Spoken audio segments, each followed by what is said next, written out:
are you? I'm fine. Very excited. Your Basel weekend in Zurich started yesterday. And we have 3 wonderful shows. Here we have the Favorito show.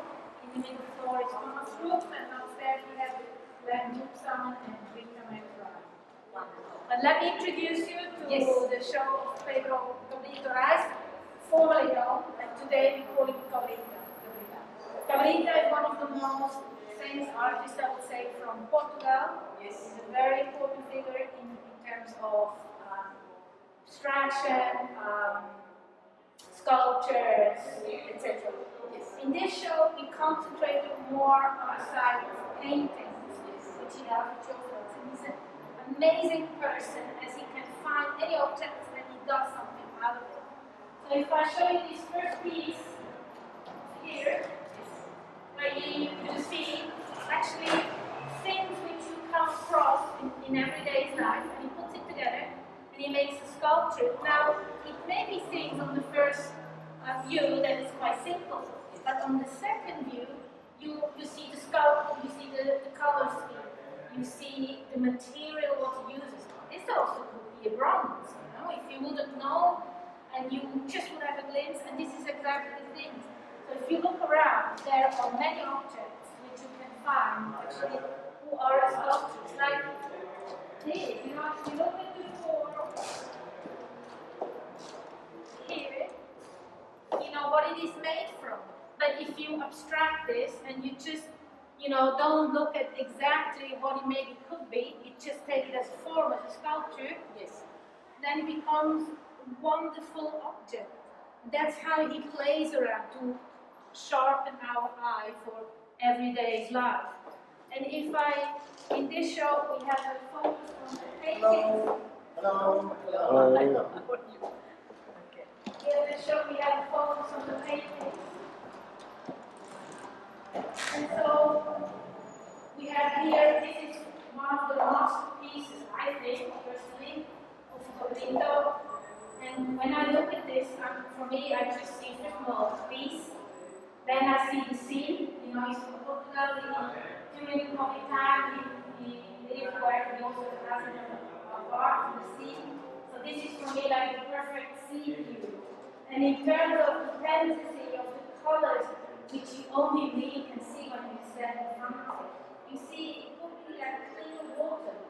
And water is an essence of life. You need like everyday life. And if I go straight on the opposite, and you have then, this is kind of a sculpture, and the reference for me here is totally clear, is Morandi. So Morandi paintings, you know, the famous painting from Italy. And so he transformed it into something very different. When you look at here, these are found objects again, but the composition, if you take it out, it's not a sculpture, it could be also a painting. And how wonderful is that you can make out of found objects and you already have the references in mind. This could be a Morandi painting, but completely new, transformed in Favorito's world. I think that is one of the essence of this show here, of this person. I can really advise you to Google him. He has many super good videos on YouTube where he brings down his work, and he's a character. He lives through his art, through and through. But I also remember last time when we met, you said everybody can do this. Yes. At the same time, nobody did it. No, of course. I mean, a lot of the questions in contemporary art is that I could do it. But the point is not if I could do it. The point is, would you know the reference? And would you really do it? And sometimes this is exactly also about life, you know. Many people have lots of ideas, but are they following through? Are they doing it? And I think this is one of the things where artists are fantastic, where we can learn from them and put it for us in our daily life. Yes. So I would love to go with you both upstairs. Yes. With you.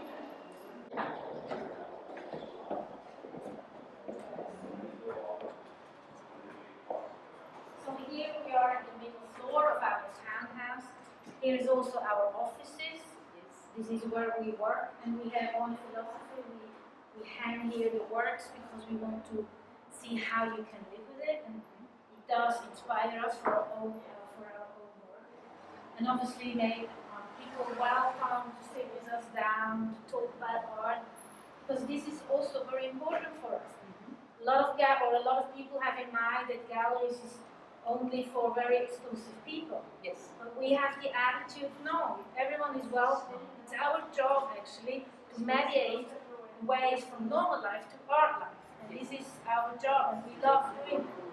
So I think it's very important at that stage to say everyone is welcome. And the thing is also, there is a rule, even if you couldn't buy it, and 1 in 7 people maybe can. So if you go home and you tell that you've been to the gallery, maybe you cannot, but you have a friend of a friend of a friend, and you can. And this is inspiring. Exactly. This is how the world should go around with good news. So I hope you can go home with some good news. With great pleasure. Yes. Hopefully. In here you see Thomas Ruf. Yes.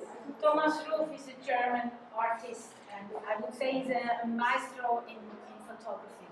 He has his solid place in art history in terms of photography.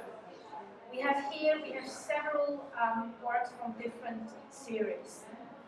And so we have from the newest one, which is done, the first time shown in London, Yes. to the nude series,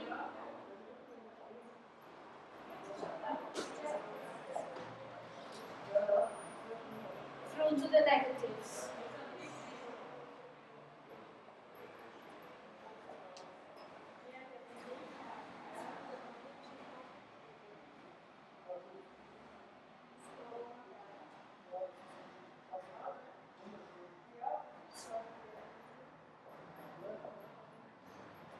I think each theory I could talk about for hours, so I will leave it here on the visual form, because I would like to go with you upstairs to read that.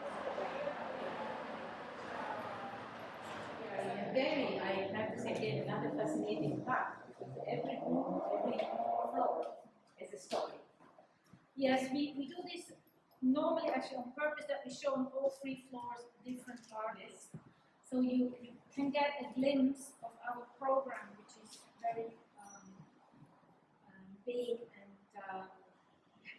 covers nearly every aspect. Yes. So if I go first to talk about Glenn Rookselman's work. If you see his work and you see a palm tree, what do you think of palm trees? You probably think of holidays, of relaxing, of chilling, etc.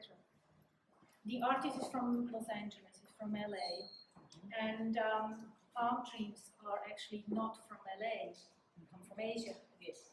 So they've been imported. And now, if you think about the term, if you import a landscape to another place, what happens in terms of culture? And therefore, we start to see interesting questions. So, what is culture? Culture is not only art, culture is eating, is talking, is living, is the style people decide what kind of life they want to have. And if that can be changed through landscape, how big is the world, and what can we do about it, and how can we live, and also with the climate, the subject, etc.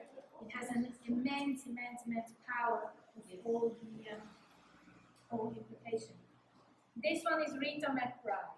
Yes. And Rita McBride, I'm going to switch later on a bit more to the paintings, but Rita McBride sculptures are made out of bronze. Yes. It's not wood, it's not cardboard, it's out of bronze. And the key is, if you think about a key, what is the metaphor for a key? A key is for secret. A key can be also to open a house door, a house, so where you live, where you're based. Is that important for you? It's not. And in terms of the connection with Glenn, Yes. we put them together to make, actually there are a couple in their private life. And it's very unusual that they normally would even show together. But in this you can see a kind of harmony, even if that is not deliberately done. Yes. And I love the connection between here and as you think you may drive to a house, you open the house.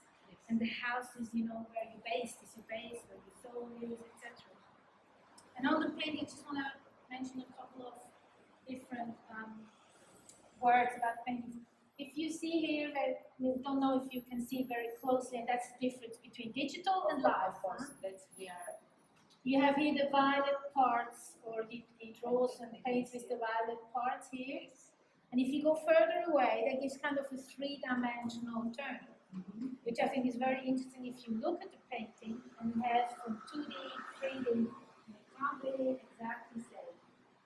And if you also look at the lines, how many layers that is, it's exactly the lightning, how he sees the sky when he drives home. It's really as if you are, it's a window. It's as if you're there, looking outside. There's a real window to the world. And if I go here, this is the opposite, what I also find very interesting. You have here lots of little details, and you can see them from very close or from quite far. But if you have, for example, this piece in the hallway, and you walk home or you walk in the morning, you probably just your eye gets a glimpse of this part. This part will be a total abstraction. And your brain will immediately remember, oh, this is an abstract painting, but it's totally figurative. And your brain works like this, they always reduce to the max. It's true, and again, with the skis, it's beautifully how you use choreograph assemble them. Thank you. No, but you're right, we don't see this video. It's our eye, how we perceive. And what it does, our conscious, our subconscious, how they work together.